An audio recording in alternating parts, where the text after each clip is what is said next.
성령 강화하시며 복과 은혜 사랑받아 평안하게 하소서. 처음과 끝이 되신 주님 항상 인도하셔서 마귀 유혹하는 것을 속히 끊게 하소서. 전능하신 아버지여 주의 능력 주시고 우리 맘에 임하셔서 떠나가지 마소서. 주께 영광 항상 돌려 천사처럼 섬기며 주의 사랑 영영토록 찬송하게 하소서. 우리들이 거듭나서 의미 없게 하시고 주의 크신 구원받아 온전하게 하소서. 영광에서 영광으로 천국까지 이르러 크신 사랑 감격하여 경배하게 하소서. 아멘. 주님은 위대하셔서 놀라운 일을 하시니 주님만이 홀로 하나님이십니다. 주님, 주님의 길을 가르쳐 주십시오. 내가 진심으로 따르겠습니다. 내가 마음을 모아 주님의 이름을 경외하겠습니다. 주 하나님, 내 마음을 다하여 주님께 감사드리며 영원토록 주님의 이름에 영광을 돌리렵니다. 아멘.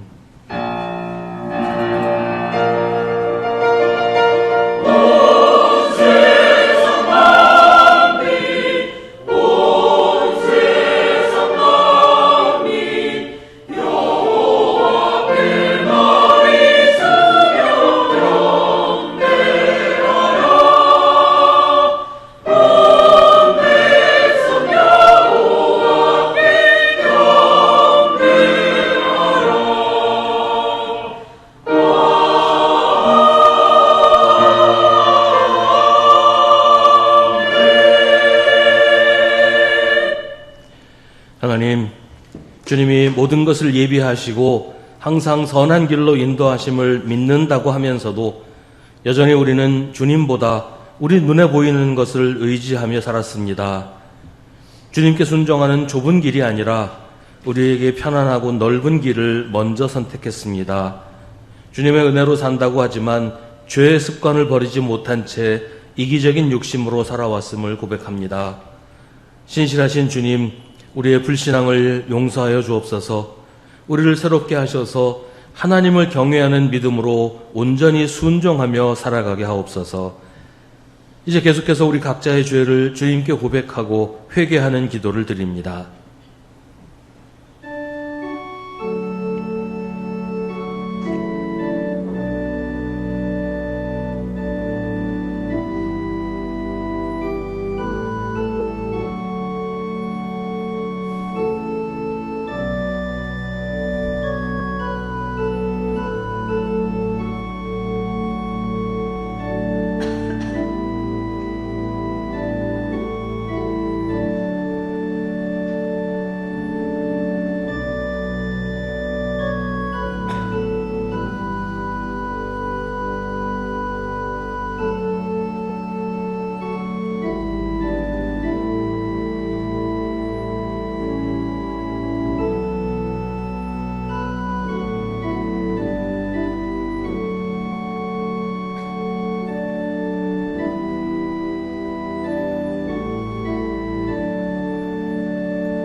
회개하는 사람들에게 예수님이 말씀하십니다. 가서 이제부터 다시는 죄를 짓지 말아라. 아멘. 사도신경으로 우리의 신앙을 고백하겠습니다. 나는 전능하신 아버지 하나님 천지의 창조주를 믿습니다. 나는 그의 유일하신 아들 우리 주 예수 그리스도를 믿습니다. 그는 성령으로 잉태되어 동정녀 마리아에게서 나시고 본디오 빌라도에게 고난을 받아 십자가에 못 박혀 죽으시고 장사된 지 사흘 만에 죽은 자 가운데서 다시 살아나셨으며 하늘에 오르시어 전능하신 아버지 하나님 우편에 앉아 계시다가 거기로부터 살아있는 자와 죽은 자를 심판하러 오십니다. 나는 성령을 믿으며 거룩한 공교회와 성도의 교제와 죄를 용서받는 것과 몸의 부활과 영생을 믿습니다. 아멘.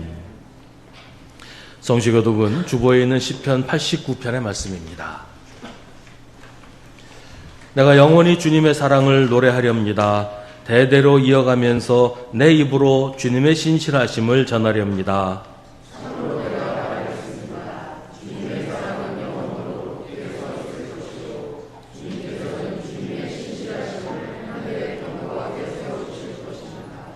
축제의 함성을 외칠 줄 아는 백성은 복이 있습니다. 주님, 그들은 주님의 빛나는 얼굴에서 나오는 은총으로 살아갈 것입니다.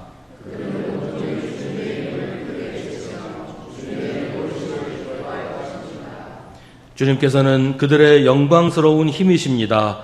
주님의 사랑 덕분에 우리는 승리의 뿔을 높이 쳐들게 됩니다.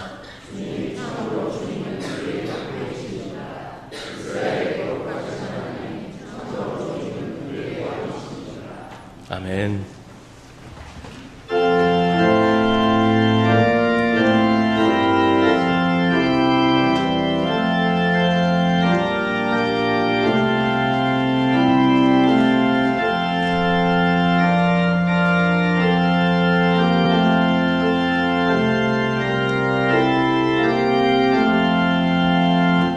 내 주 되신 주를 참 사랑하고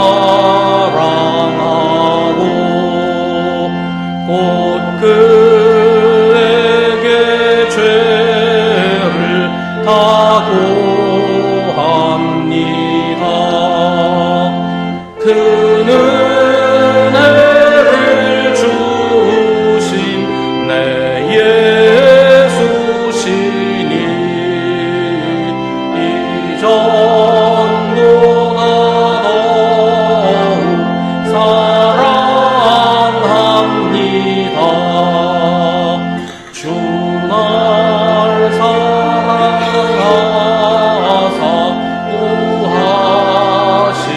구하시려고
하늘과 땅의 주이신 하나님, 황량했던 밭에 싹이 나고 풍성한 열매가 맺히는 사시사철 계절마다 땅과 하늘과 그 가운데 사는 모든 세계를 보살핌의 은혜 가운데 살게 하신 감사드립니다.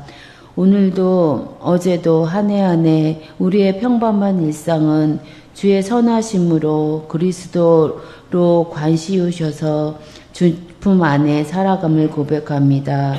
인간들의 욕심과 탐욕은 끝이 없어서 하나를 가진 것에 소중함을 잊고 하나를 더 채우려고 발버둥치며 세상으로 나아감을 용서하여 주옵소서. 주님의 지으신 세상에 전쟁과 재난이 끝나지 않고 있습니다. 죽음과 공포와 어려움이 있는 곳에 전쟁의 종식과 도움으로 평범한 일상으로 돌아갈 수 있기를 슬픔 가득한 마음을 위로하여 주옵소서. 우리나라를 위해 기도합니다. 하나님을 바로 알고 정의와 포용력과 비전을 가진 위정자를 세워주셔서 나라와 국민을 위해 분열된 사회와 어려운 경제와 외교를 위해 헌신하게 하옵소서.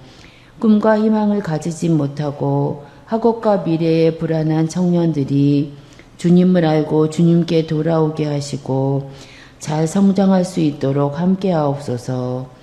사랑하는 수송교회를 위해 기도합니다.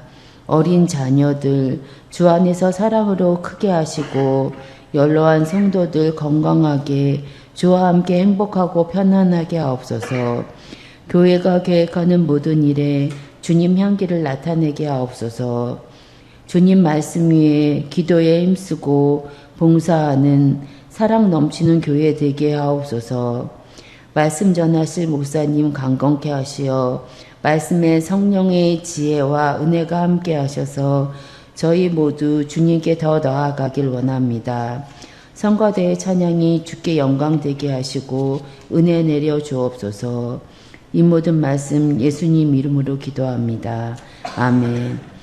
하늘에 계신 우리 아버지, 아버지의 이름을 거룩하게 하시며 아버지의 나라가 오게 하시며 아버지의 뜻이 하늘에서와 같이 땅에서도 이루어지게 하소서. 오늘 우리에게 일용할 양식을 주시고 우리가 우리에게 잘못한 사람을 용서하여 준 것 같이 우리 죄를 용서하여 주시고 우리를 시험에 빠지지 않게 하시고 악에서 구하소서. 나라와 권능과 영광이 영원히 아버지의 것입니다. 아멘.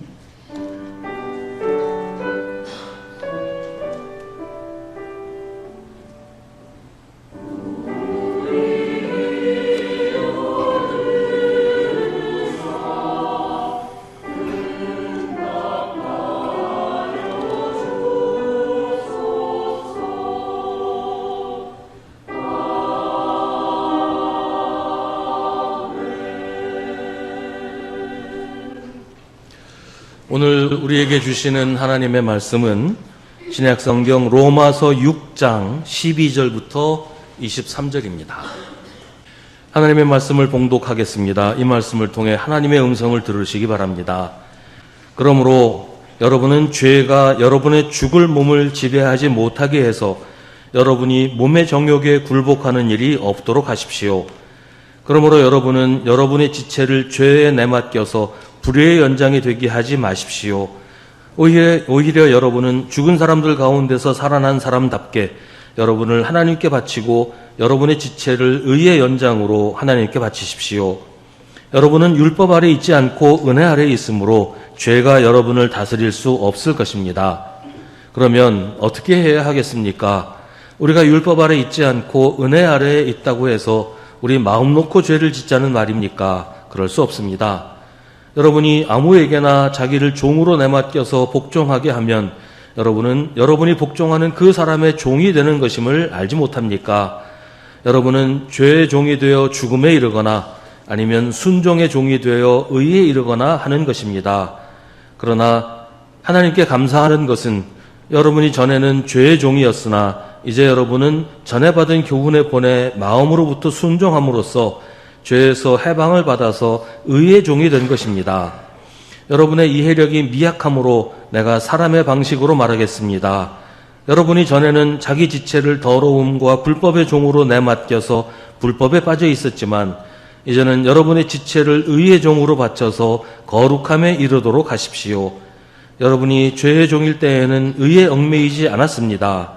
여러분은 그때 무슨 열매를 거두었습니까? 이제 와서 여러분이 그러한 생활을 부끄러워하지만은 그러한 생활의 마지막은 죽음입니다. 이제 여러분은 죄에서 해방을 받고 하나님의 종이 되어서 거룩함에 이르는 삶의 열매를 맺고 있습니다.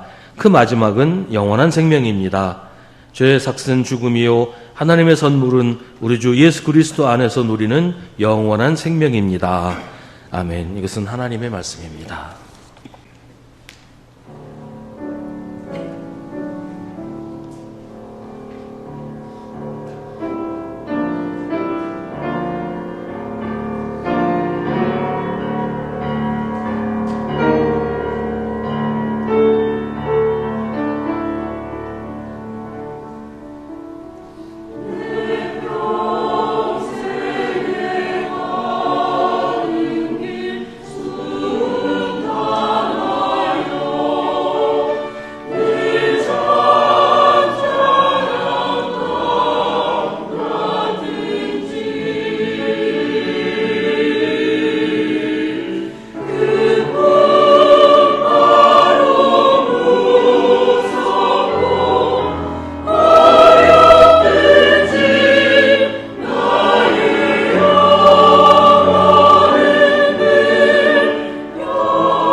아멘. 요즘도 가스라이팅으로 인한 사건들이 많이 일어나는 것 같아요. 방송에 보면 가스라이팅을 당해서 어떤 사람한테 조종당해서 말도 안 되는 일, 뭐 어떻게 저런 일을 할 수 있을까 싶은 그런 일을 하는 이야기가 드물지 않게 보도가 됩니다. 미국에서 있었던 일이라고 하는데요. 어떤 어머니가 딸이 태어날 때부터 이 아이는 백혈병이고 천식이고 근이완증이고 뭐 이런 온갖 중병을 앓고 있다고 주변 사람들한테 막 얘기하고 딸한테도 계속 그렇게 얘기를 했대요. 그러니까 뭐 거짓말이죠. 그런 병이 있지도 않은데. 그래서 어머니는 딸이 걸을 수 있는데도 평생을 휠체어에 타게 했고 불필요한 약을 먹이고 수술까지 받게 했다고 합니다. 딸이 엄마 나 걸을 수 있는 것 같아 라고 말을 해도 그 어머니는 너는 몸이 아파서 혼자서는 아무것도 못해. 엄마 말만 들어야 돼 라고 하면서 철저히 가스라이팅을 한 거예요. 이 딸이 성인이 돼서야 자신이 멀쩡하다는 사실을 깨달았는데, 이 딸이 생각하기에 어머니가 죽기 전에는 이 어머니의 가스라이팅과 통제에서 벗어날 수 없다, 이렇게 생각을 하고 인터넷으로 만난 남자친구와 공모해서 어머니를 살해하는 비극으로 끝났다고 합니다. 이 사건은 미국에서 드라마로도 만들어졌다고 해요. 이 가스라이팅이라고 하는 게 이제 지배와 복종의 관계라고 할 수 있겠죠. 가스라이팅을 하는 사람은 당하는 사람을 정신적으로 지배해서 자기의 명령에 복종하게 만듭니다. 가스라이팅을 당한 사람은 명령을 받으면 이게 옳은 일인지 잘못된 일인지, 이걸 내가 해도 되는 일인지, 또 왜 내가 그걸 해야 되는지, 뭐 이런 거에 대해서 아무 생각을 하지 않고 그냥 시키는 대로 한다고 그러잖아요. 그러니까 가스라이팅을 당하는 사람은 자기가 지배를 받고 있다는 것도 깨닫지 못한다는 거예요. 그냥 뭐 당연히 그래야 된다, 아무 이유 없이 당연히 그래야 된다고 생각해서 그 사람 말을 듣고 그대로 한다는 거죠. 아까 그 어머니한테 가스라이팅 당했던 그 딸처럼 자기가 가스라이팅 당하고 있다는 것을 알고 난 후에도 어머니한테서 벗어나려면 어머니가 없어져야 한다, 이렇게 생각한다는 것이 그 지배로부터 벗어나는 것에 얼마나 어려운지를 보여주는 것입니다. 오늘 우리가 읽은 말씀에서 바울은 이 지배와 복종에 대한 이야기로 올바른 신앙이란 무엇인가를 설명합니다. 당시는 노예제 사회였고 교회 안에도 노예인 사람과 노예의 주인인 사람이 함께 있었기 때문에 바울은 사람들이 알아듣기 쉽게 주인과 노예, 지배와 복종, 이 관계를 가지고 복음을 설명을 합니다. 로마는 당시 로마 제국의 수도이고 온 세계 모든 종교와 학문과 사상이 다 들어와 있는 곳이기 때문에 교회의 신앙도 다양한 종교와 사상에 영향을 받을 수밖에 없었고, 그래서 신앙도 갈피를 잡지 못하는 경우가 많이 있었어요. 지금은 뭐 교리도 있고 신학도 있고 다 체계가 잡혀서 무엇이 옳은 것이고 무엇이 그른 것인지 우리가 판단할 수 있지만, 이때는 뭐 아직 성경책도 나오기 전이니까 올바른 신앙이 무엇인지를 사람들이 잘 알 수가 없었어요. 아직 정통신학이라는 게 세워지기도 전이었거든요. 뭐 이런저런 다양한 이단들은 있었지만 그 이단들이 나오고 나서야 이건 잘못된 것이니까 바른 신앙을 세워야겠다, 그래서 정통 이제 신앙이 세워진 거거든요. 그러니까 아직 로마 교회는 이제 그런 혼란스러운 상황 속에 있었다는 거예요. 그래서 바울은 로마 교회에게 예수 그리스도의 복음에 대해서, 올바른 신앙에 대해서 자세하게 설명을 하고 있습니다. 12절은 그러므로 여러분은 죄가 여러분의 죽을 몸을 지배하지 못하게 해서 여러분이 몸의 정욕에 굴복하는 일이 없도록 하십시오 라고 합니다. 여기서는 죄와 죽을 몸과 몸의 정욕, 이제 하나로 연결이 돼요. 죄가 우리의 죽을 몸을 지배해서 우리가 몸의 정욕에 굴복하게 만든다라는 겁니다.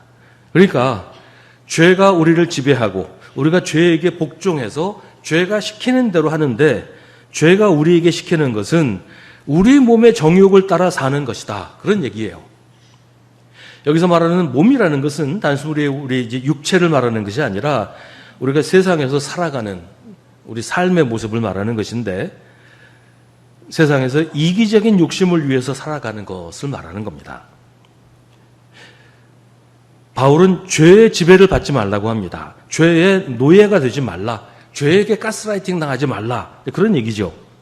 죄의 노예가 되면 죄가 시키는 대로 하게 되는데, 죄가 시키는 일은 이기적인 욕심을 채우는 것입니다. 이기적인 욕심을 채우려고 하면 거짓말하고 남을 속이고 다른 사람 거 빼앗고 남에게 피해를 줄 수밖에 없어요. 이기적인 욕심을 채우려고 하면 그렇게 하지 않을 수가 없어요. 죄는 우리에게 그렇게 하라라고 명령하는 거예요. 그래야 잘 살 수 있고 그렇게 해서라도 잘 사는 게 삶의 유일한 목적 아니냐. 기왕 세상에 태어났으니까 좀 잘 살아봐야 되지 않겠냐. 잘 사는데 뭐 남 피해주고 남의 거 빼앗고 그게 무슨 대수냐. 이게 죄가 사람들을 가스라이팅해서 사람들로 하여금 죄를 짓게 만든다는 거죠. 바울이 로마서에 이런 이야기를 쓰는 이유는 교회 안에도 그렇게 사는 사람들이 있었다는 말일 거예요. 아니면 나는 그렇게 하지 않더라도 교회 다니는 사람들 주변에 이런 식으로 사는 사람들이 많이 있는데 그걸 보고서 부러워하거나 나도 저렇게 살아야 되지 않나? 저렇게 사는 게 잘 사는 거 아닌가? 이런 식으로 마음이 흔들리는 사람이 있었다는 거죠. 그러니까 이런 얘기를 하는 거예요.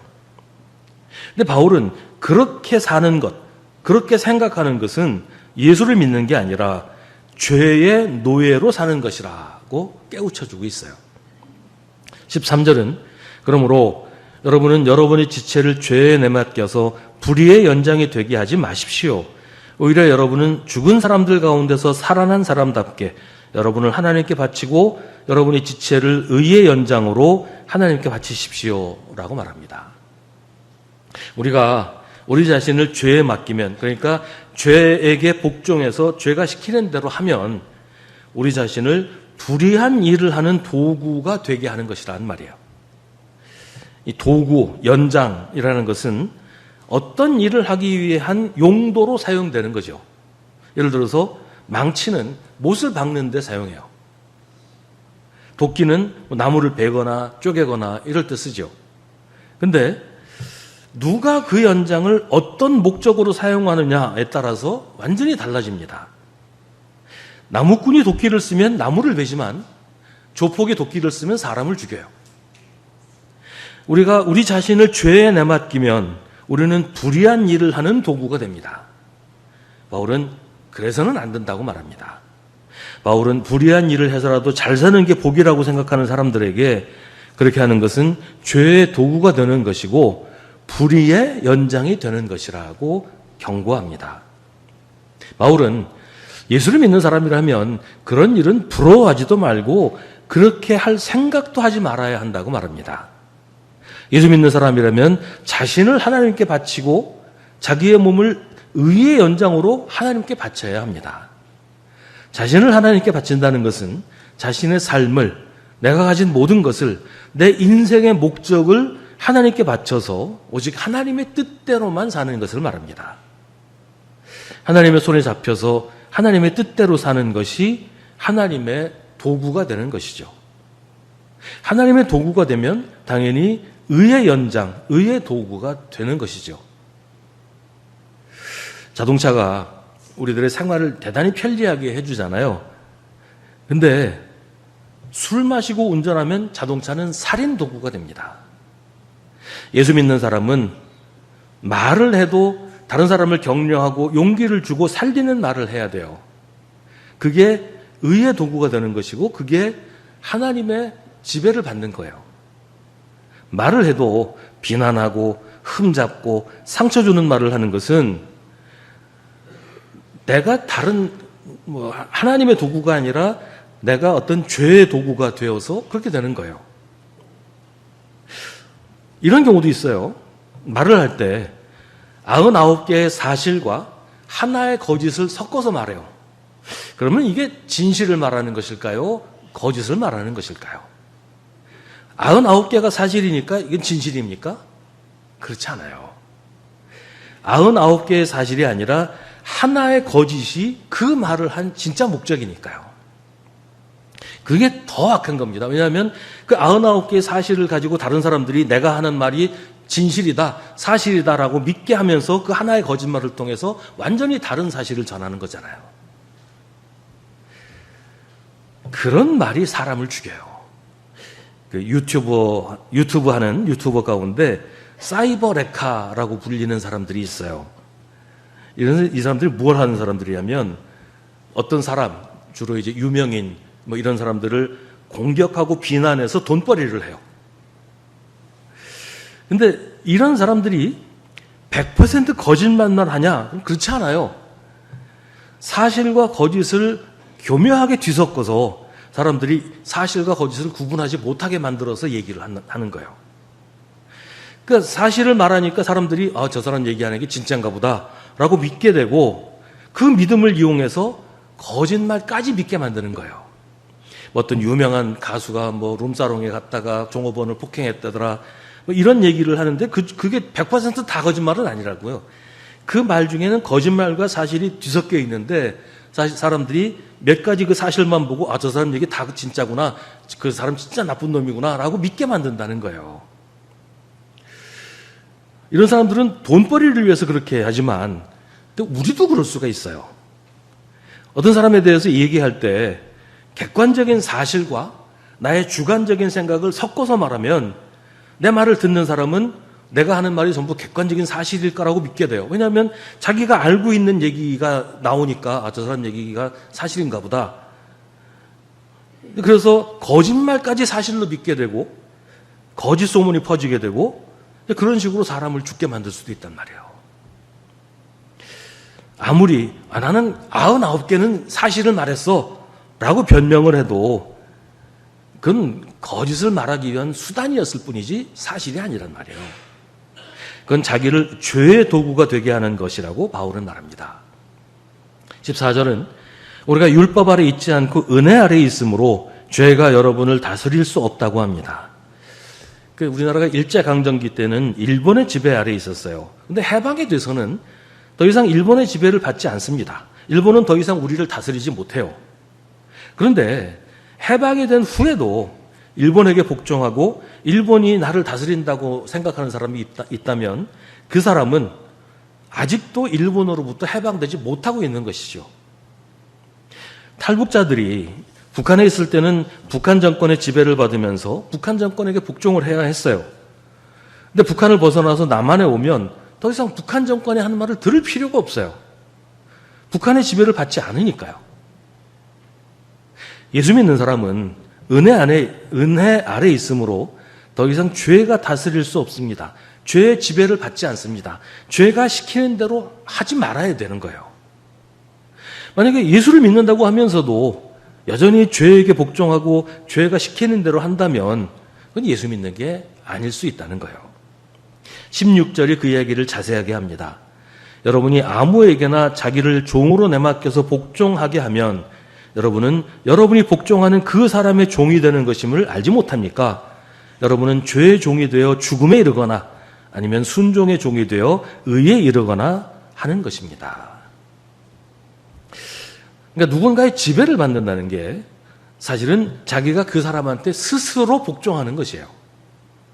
물론 폭력으로 강제로 복종하게 하는 경우도 있지만 가스라이팅을 당한 사람처럼 스스로 자발적으로 그 사람한테 복종하는 경우가 더 많죠. 사람을 설득시키고 세뇌시켜서 스스로 복종하게 하는 게 이제 가스라이팅인데 그 가스라이팅에 넘어가서 복종하는 건 자기가 자기를 그의 종으로 만드는 거란 말이에요. 죄가 우리를 복종시키는 것도 마찬가지예요. 죄가 폭력으로 우리를 복종하게 만들지 않잖아요. 죄가 우리한테 칼이나 총을 들이대고 내가 시키는 대로 안 하면 죽어 이러지 않아요. 교묘하게 우리가 알아차리지 못하는 사이에 우리를 조종해서 복종하게 만든다는 거예요. 이렇게 하는 게 더 좋아. 이렇게 해서 조금만 안 좋은 일 하면 훨씬 돈을 많이 벌 텐데 이런 식으로 우리의 욕심을 마구 부추겨가지고 죄를 짓게 만든단 말이죠. 근데 그 말에 귀를 기울이는 게 우리가 하는 일이고 그게 우리 스스로를 죄에게 복종시키는 것이 된단 말이죠. 아담과 하와가 선악과를 따먹었어요. 뱀이 와서 너 선악과 안 따먹으면 물어 죽일 거야. 그러지 않았어요. 교묘하게 사람의 욕심을 부추겨가지고 따먹게 만든 거죠. 그러니까 아담과 하와는 스스로 자기 자신을 뱀의 종으로 만든 거예요.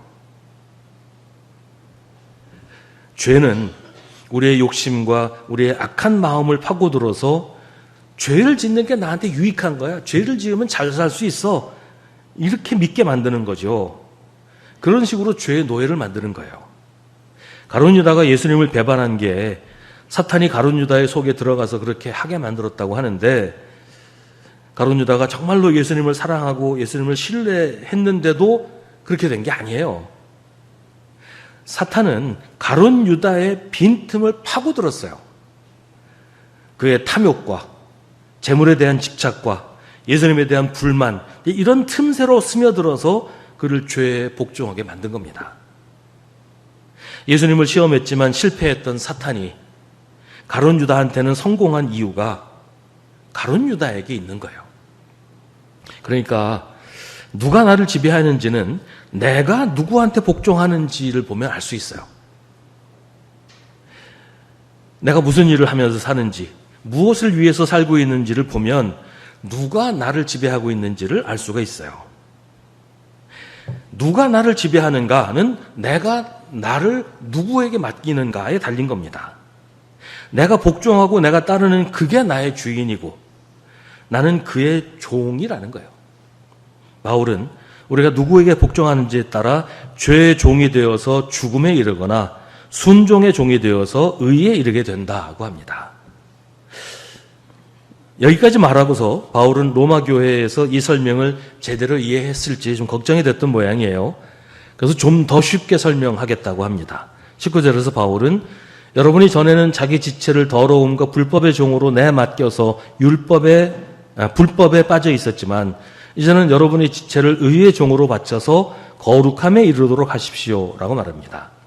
이전에 우리가 더러움과 불법의 종이었다는 것은 우리가 뭐 특별히 흉악하고 잔인하고 그랬다는 말이 아니에요. 그래서 아무 생각 없이 이기적인 욕심을 따라 살았다는 거예요. 그게 악한 거라는 거죠. 그게 죄라는 거예요. 악을 악이라고도 생각하지 않고 죄를 죄라고도 생각하지 않고 그냥 뭐 생각나는 대로 하고 싶은 대로 그렇게 하면서 사는 게 죄의 종인 거라는 얘기예요. 죄의 노예의 상태라서 그냥 생각나는 대로 아무 일이나 하면서 살았다는 것이죠. 여러분 생각해 보세요. 우리가 정말 아무 생각 없이 그냥 마음에 내키는 대로 머릿속에 떠오르는 대로 무슨 행동을 하면 선한 일을 하게 될 경우가 많을까요? 나쁜 일을 하게 될 경우가 많을까요? 선한 일을 하게 될 경우는 그렇게 많지 않을까요? 아무 생각 없이 내 마음에 땡기는 대로 내가 원하는 대로 하고 싶은 대로 하면 남의 거 그냥 쓱 가져오기도 하고 그냥 내 마음속에 있는 대로 남 흉보고 욕하기도 하고 이렇게 되잖아요. 그건 우리가 죄의 노예인 상태로 있기 때문에 그렇다는 거예요. 죄의 노예인 상태로 있는 사람들은 아무 생각 없이 죄를 짓는다는 거예요. 그게 우리가 예수 믿기 전의 상태였다는 것이죠. 근데 여기서 이제 예수 믿기 전의 상태라고 얘기를 하면 그 집안 대대로 예수를 믿어온 사람, 흔히 이제 모태신앙이라고 하는 사람은 나는 예수 믿기 전의 상태라는 게 없었는데 라고 생각할 수 있겠죠. 근데 그렇지 않아요. 만약에 그렇다면 모태신앙인 사람은 자동적으로 구원받는다 그런 얘기가 되잖아요. 그런 경우에도 자신이 인격적으로 하나님을 만나고 본인의 믿음으로 신앙 고백을 하는 것이 신앙의 시작이라고 할 수 있을 거예요. 그 전에는 기독교 문화 속에서 사는 사람일 수는 있어도 자기 자신의 고백이 없다면 예수 믿는 사람이라고 하기는 어렵지 않겠어요? 물론 이제 모태신앙인 경우는 도중에 믿은 사람처럼 드라마틱한 경험은 잘 없는 경우가 많지만 그게 중요한 건 아니니까요. 바울은 우리가 이제는 예수를 믿게 되었으니까 이제는 우리 지체를, 우리 몸을 의의 종으로 바쳐서 거룩함에 이르도록 하라고 말합니다. 이제는 죄의 노예인 상태에서 벗어나서 해방되었어요. 이제는 예수 그리스도가 우리의 통치자이고 우리의 주인이십니다. 더 이상 죄가 우리를 지배하지 못해요. 그러니까 이제는 우리가 죄의 도구로 사용되어서는 안 된다는 겁니다. 죄가 우리의 주인이 아니니까 우리가 죄가 시키는 대로 하면 안 된다는 것이죠. 이제는 예수 그리스도에게 복종하며 살아야 합니다. 예수 믿는 사람은 그래야 하는 거예요. 예수를 믿는다고 하면서도 여전히 죄에게 복종해서 죄가 우리를 지배하게 해서는 안 됩니다. 예수를 믿는다고 하면서도 여전히 죄가 우리에게 시키는 대로 이기적인 욕심을 위해서 내 어떤 욕심을 채우기 위해서 산다면 우리는 예수를 믿는 게 아니라 여전히 죄의 노예인 상태로 남아있는 거란 얘기죠. 우리가 예수님에게 복종하면 우리는 거룩함에 이르게 됩니다. 거룩함에 이른다는 말은 점점 더 거룩해져 간다는 뜻이에요. 거룩하다는 걸 무슨 점잔을 빼는 것이나 남들과 어울리지 않고 고고하게 살아간다 이렇게 생각하는 사람들이 있는데 성경이 말하는 거룩함은 전혀 그런 게 아닙니다. 성경이 말하는 거룩함은 하나님의 성품을 담는 겁니다. 죄를 미워하고 악을 멀리하는 것이죠. 근데 이게 하루아침에 되지 않아요. 예수 믿는다고 단시간에 금방 거룩하게 되지 않아요. 죄의 습성은 끈질기게 우리의 발목을 잡습니다. 그래서 우리는 날마다 우리 자신을 살피고 거룩해지기 위해서 힘써야 합니다. 구원은 우리가 힘쓴다고 받는 게 아니에요. 구원은 오로지 하나님의 은혜의 선물입니다. 그러나 구원받은 사람, 예수를 믿는 사람은 거룩해지기 위해서 힘써야 합니다. 거룩한 사람은 죄를 혐오하고 의를 선호하게 됩니다. 우리가 죄의 종인지 아닌지를 알려면 우리가 누구의 지배를 받고 있는지, 우리가 누구의 말을 듣고 누가 시키는 대로 하고 있는지를 보면 금방 알 수 있어요. 그리고 그것은 우리가 맺는 열매를 보면 압니다. 우리가 하는 말이 사람들에게 상처를 주고 아픔을 준다면, 우리가 하는 일이 사람들 사이를 갈라지게 하고 다툼을 일으킨다면, 우리가 하는 일 때문에 누군가 피해를 입고 곤경에 처하게 된다면 우리는 죄의 열매를 맺고 있는 겁니다. 왜냐하면 죄의 지배를 받고 있기 때문이죠. 사람들이 쉽게 이렇게 얘기해요. 그거 뭐 별 생각 없이 한 말이야. 아무 뜻도 없이 한 일인데 뭐 그거 그렇게 심각하게 받아들여. 뭐 그런 거 가지고 상처받았다고 그래. 뭐 우리가 이런 말 쉽게 해요. 근데 그게 죄예요. 죄가 별게 아닙니다. 아무 생각 없이 한 일이 다른 사람 상처 주는 게 그게 죄예요. 우리가 죄를 지을 때 꼭 마음을 독하게 먹고 내 틀림없이 죄를 지어야지. 그렇게 죄 짓지 않잖아요. 그러니까 아무 생각 없이 남한테 상처 주고 피해 주는 게 그게 죄라고요. 죄가 나를 지배하니까 아무 생각 없이 한 일이 그렇게 되는 거란 말이에요. 그러지 말아야 된다는 거예요. 나도 모르게 그런 일 하지 말아야 됩니다. 그렇게 하지 않으려고 애를 써야 한다는 게 거룩함에 이르도록 해야 된다는 말이에요. 별 생각 없이 살면 이기적인 욕심을 따라 살게 돼요. 그래서 바울은 말합니다. 이제는 여러분의 지체를 의의 종으로 바쳐서 거룩함에 이르도록 해야 합니다. 바울은 묻습니다. 여러분은 그때에 무슨 열매를 거두었습니까? 그러한 생활의 마지막은 죽음입니다. 죄의 열매를 맺고 있다고 하는 것은 죄의 종인 상태에서 벗어나지 못하고 있다는 말이에요. 그럼 그 끝은 죽음이라는 거죠. 그러나 이제는 우리가 더 이상 죄의 노예가 아니잖아요. 예수를 믿는 우리는 죄에서 해방되어서 하나님의 통치 아래로 들어왔습니다. 이제 여러분은 죄에서 해방을 받고 하나님의 종이 되어서 거룩함에 이르는 삶의 열매를 맺고 있습니다. 그 마지막은 영원한 생명입니다. 죄의 삭은 죽음이요 하나님의 선물은 우리 주 예수 그리스도 안에서 누리는 영원한 생명입니다. 여기 중요한 비교가 있어요. 죄의 삭은 죽음이라고 하는데 삭시라는 게 뭡니까? 내가 뭐 노동을 해서 그 노동을 한 대가로 받는 게 삭시죠. 그러니까 우리가 죄를 지은 대가로 받는 게 죽음이에요. 그러나 영원한 생명은 하나님의 선물입니다. 우리가 뭘 했다고 받는 게 아니에요. 그저 우리가 예수 그리스도 안에 있으면 하나님이 우리에게 구원이라는 선물을 주십니다. 그러니까 구원은 우리가 한 어떤 일의 대가가 아니에요. 하나님의 선물이에요. 죽음은 우리가 죄에 복종한 결과입니다. 우리가 한 행동 때문에 받게 되는 거예요. 영생은 우리가 뭘 해서 받는 게 아니죠. 예수를 믿으면 받는 선물입니다. 우리가 누구에게 속해 있는지는 우리가 누구에게 복종하는지를 보면 압니다.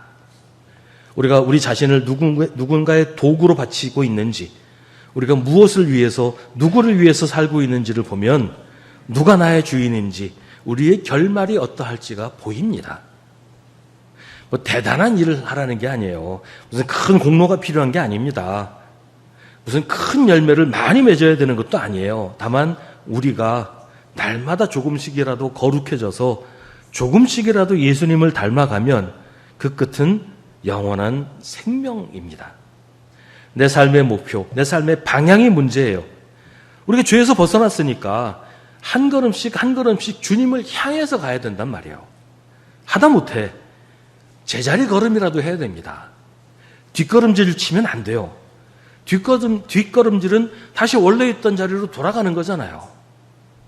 다시 죽음을 끝으로 맞이하는 그곳으로 가는 것이에요. 근데 제자리 걸음조차 못하고 뒷걸음질 친다는 것은 죄의 굴레에서 벗어나지 못한 것이지요. 우리는 모두 누군가에게 속해 있습니다. 바울의 표현대로 하면 우리는 누군가의 종입니다. 누구의 종이냐는 우리가 지금 누구한테 복종하고 있느냐를 보면 압니다. 지금 우리는 누구에게 복종하고 있습니까? 누가 시키는 대로 하고 있습니까? 지금 우리의 주인은 누구입니까? 하나님입니까? 죄입니까? 기도하겠습니다. 오늘 우리에게 주신 하나님의 말씀을 깊이 묵상하십시오. 이 말씀을 통해 지금 우리에게 말씀하시는 하나님의 음성을 들으십시오.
하나님, 우리가 너무 자주 내가 섬기는 분이 누구인지, 누가 나의 주인인지를 잊어버립니다. 하나님만이 나의 주님이신데 하나님이 아닌 다른 것들에게 우리의 충성을 바칠 때가 있습니다. 재물과 명예, 인기와 성공의 마음을 빼앗겨 주님을 잊어버리고 주님께 바쳐야 할 충성을 그런 것들에게 바칩니다. 주님, 우리가 정신을 차리고 죄에서 벗어나 주님만 섬기게 하여 주옵소서. 우리 믿음의 주님은 오직 하나님이심을 잊지 말고 하나님의 종이 되어서 거룩함에 이르는 삶의 열매를 맺게 하여 주옵소서. 예수님의 이름으로 기도하옵나이다. 아멘.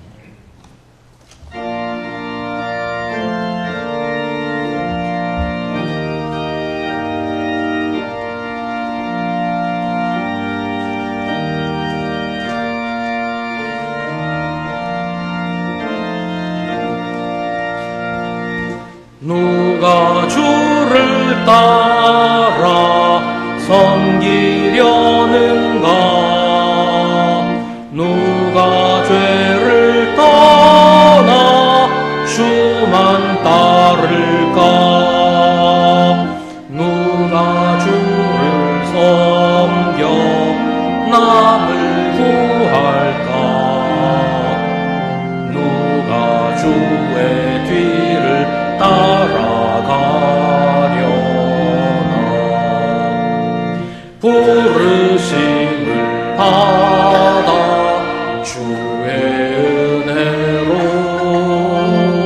주를 따라가네. 주만 따르네. 세상 영광 위에 따름 아니요 크신 사랑이네. 주만 따르고 주가 내려주신 은혜 힘입어 주의 뒤를 따라 힘써 일하네. 부르심을 받아 주의 은혜로 주를 따라가네. 주만 따르네.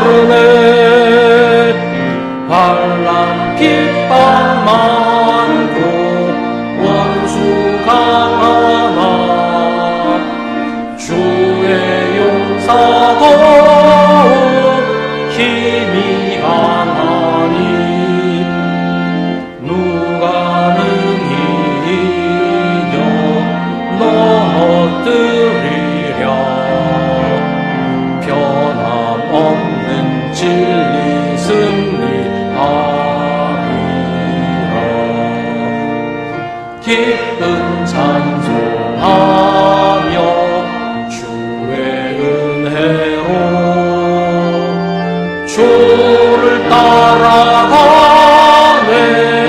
주만 따르네.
아멘.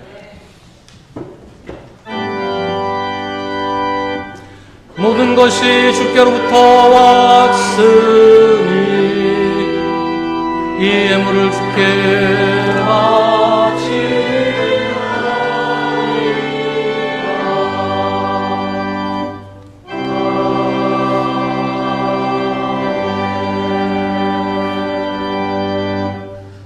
사랑하는 하나님, 한 해의 절반을 보내는 6월의 마지막 주일 주님께 예배드립니다. 늘 하나님의 은혜 가운데 살았음을 감사드립니다. 주님께 감사의 예물을 바칩니다. 주님, 많이 가진 것을 자랑하기보다 많이 나누고 많이 베푸는 것을 기뻐하게 하시옵소서. 주님의 은혜를 많은 사람들과 나누면 더욱 풍성하게 되는 것을 기억하고 주님이 저희에게 주신 것을 아낌없이 나누고 베풀게 하시옵소서. 사랑하는 주님의 백성들이 고통 중에 신음하지 않도록 도와주시기를 기도합니다. 병으로, 가난으로, 갑작스러운 사고로, 인간관계로 인해 당하는 고통이 저희를 넘어뜨리지 않도록, 고난이 저희를 절망 속에 빠뜨리지 않도록 힘 주시고 도와주시옵소서. 어떤 어려움도 주님보다 강할 수 없음을 잊지 말고 오직 주님만 의지하고 주님의 능력으로 이겨내게 하시옵소서. 무더위 속에서 지치지 않게 하시고 장마로 인해 비 피해가 생기지 않도록 지켜주시옵소서. 날씨나 그 어떤 것도 주님을 섬기는 일에 핑계가 될 수 없음을 기억하고 주님께 예배하는 일에 더욱더 열심을 내게 하시옵소서. 언제나 저희에게 맡겨진 사명을 충성을 다해 감당할 수 있도록 힘주시고 저희 마음에 주님께 대한 사랑이 넘치게 인도하여 주시며 모든 일에 주님 뜻대로 순종하며 살도록 도와주시옵소서. 언제나 기쁘게 언제나 복되게 살아가도록 항상 저희와 함께하여 주시옵소서. 예수님의 이름으로 기도하옵나이다. 아멘.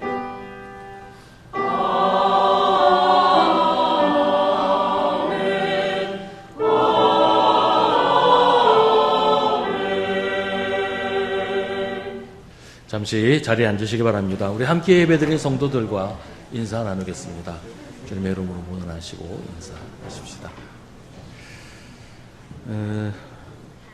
매일 저녁 9시에 교회를 위해서 기도하실 때 이번 한 주간은 아동부를 위해서 기도해 주시기 바랍니다.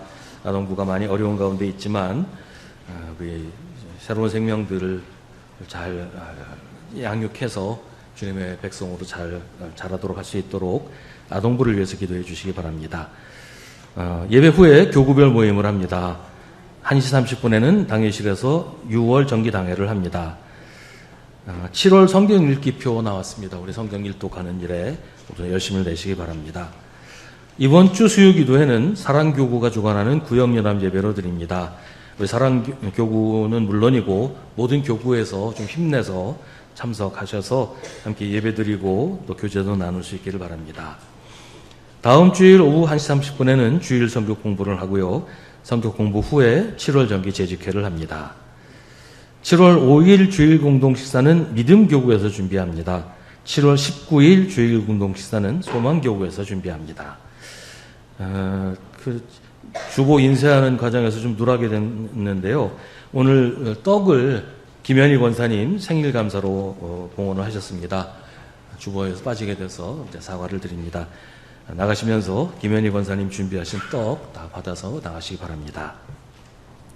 이 시간 우리 함께 중보의 기도를 드리겠습니다. 오늘은 베네수엘라의 지진으로 인해서 피해를 입은 사람들을 위해서 또 피해가 속히 복구되도록 기도하겠습니다. 지금 사망자 수가 1,000명이 넘었다 그러는데 앞으로도 더 많이 나올 것 같은데요. 이런 비극이 되풀이되지 않도록 또 피해 입은 사람들 속히 회복되고 복구될 수 있도록 함께 기도하겠습니다.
모두 자리에서 일어나시기 바랍니다.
왜 내게서